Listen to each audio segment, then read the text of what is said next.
okay? And the one thing I want freedom. I have some measure of freedom, but I'm talking about just free to be left alone. If I'm doing everything legal, following my conscience, walking down the street, why should I be hassled? This hunger strike for racial justice has taken me from the great state of Florida to North Carolina to the nation's capital and back. And what I've found and what I've learned has resulted in me having no faith in the system. You know, I've always believed that if you work hard, follow the rules, that you can be successful in America. But also what I've found is that the system is broken. It is cruel. It is arbitrary. It is capricious. And often it is deadly for African Americans. That we have people, black people, that have been living in poverty, living in marginal living conditions in hotels and motels and raising their children this way all throughout America. There is a deep immorality that exists in our nation. It is manifest by the politicians and the moneyed elite. Now, don't get me wrong. There is nothing improper about prosperity. The question of immorality comes in when we know people are suffering in almost every corner of the nation, and there is no political will on the part of those that have benefited the most from the current system. There's no will to do something definitive to address the suffering and death.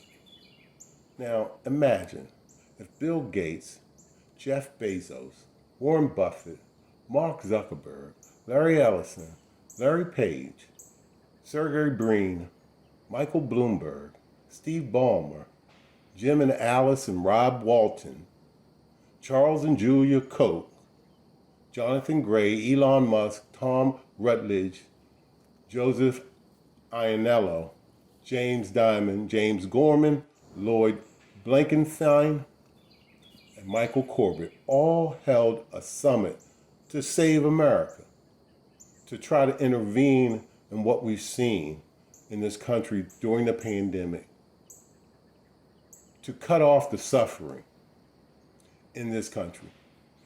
You know, that we've all witnessed so far this year, 220,000 plus lives lost, countless businesses.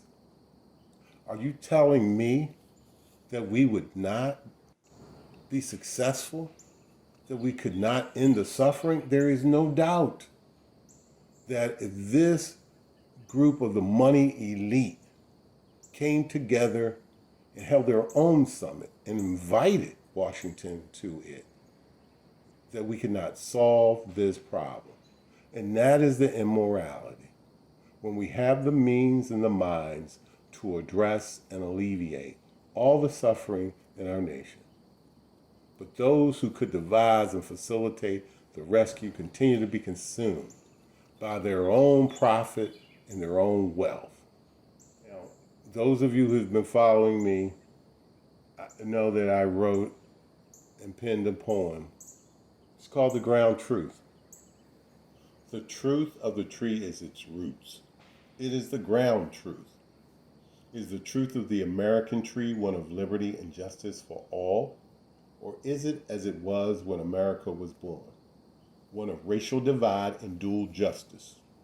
Black America has staked its life, literally, on the ideal of liberty and justice for all. Will we be welcomed in deeds, not words, as ground truth American citizens? My hope is that we will. Otherwise, the ground truth for Black America is one of being an outlaw. There is no sustainable system of dual justice. There is only those inside the law and outlaws. Whether we accept it or not, We have been considered outlaws by America for over 400 years. This may, in fact, be the ground truth for Black Americans in outlaw life.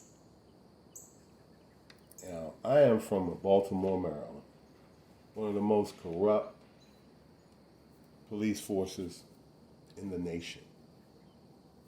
Being considered an outlaw is a way of life in Baltimore. It defines our predicament.